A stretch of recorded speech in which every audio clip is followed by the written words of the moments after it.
Coach, appreciate you stopping by with us. December 6th, you get introduced as the head coach 2 weeks before that early signing period. Can you just take me through the last 2 months or so and what it has been like for you? Yeah, it's been a nonstop situation. I mean, we had to hit the ground running. As you guys talked about, the number one thing, we had to put together a staff. I feel really good about the guys the coaches that we brought in. Every single coach on the staff really wants to be here. And that was very important to me. The next thing we had to do was we had to identify the needs that we had on our roster. And that would lead us to who we had to recruit. We did that. We were able to identify players throughout the country that we thought that we wanted. And then we recruited those guys and we signed a good deal of those guys.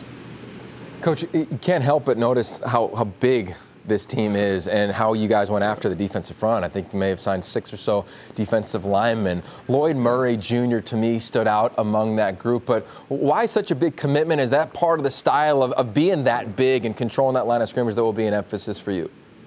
Yeah, that's the first thing that we noticed right away is that we had to get bigger on the offensive line and also on the defensive lines. And so we go and recruit those guys. I mean, there's no doubt about it that you have to win the battle of the trenches.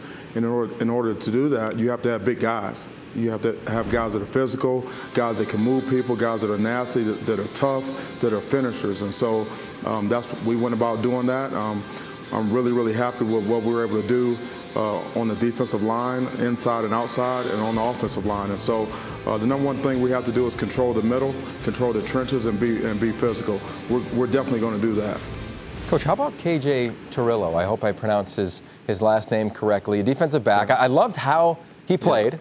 And then I loved how he committed in the barbershop. And then I love seeing a picture of you in the barbershop that went absolutely viral with you getting a haircut when you were recruiting with Coach Shiverini. What do you like about him, and what about the barbershop makes this program and you two guys so unique?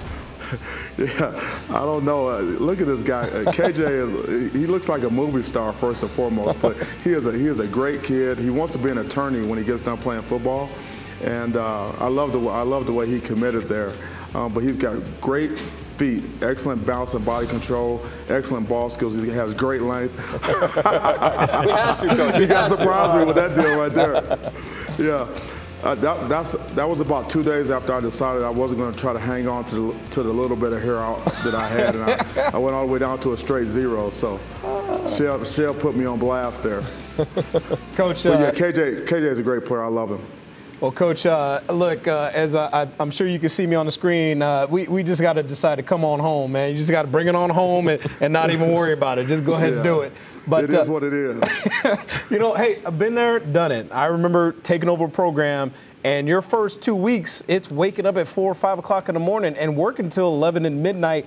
Can you take us through what it was like, those first 2, 3, 4 weeks there, your daily schedule of just trying to get your hands around this program, those kids, hiring coaches, all the things that you were asked to do? Yeah, I mean, I just embraced it. You really don't have time to do what you normally would do. You just understand this is a new situation. I have to hire a staff. I have to recruit. I have to get to know people in the building and the administration, like you talked about. You have to return texts and return phone calls. But that's the great part about it. I mean, it's a great opportunity. This is something that I've wanted my entire career. I'm going on 23 years of coaching, and I embrace the challenge.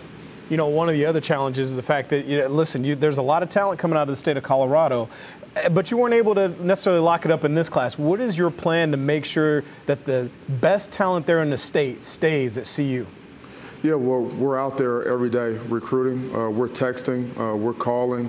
We're building those relationships within our state. We're going to recruit our state first. I think that high school football in the state of Colorado is underrated, in my opinion, and it's important for us to keep the best players here. For the best players in the state to go to other schools is unacceptable to me. And so my goal is to keep the best players home, and I can almost guarantee that we're going to be able to get that done. Oh, Coach, as Yogi said, this is not a complete rebuild, that this team is really close. Can't wait to see what you bring to the table up in Boulder. Looking forward to seeing you in person. Okay, thank you so much.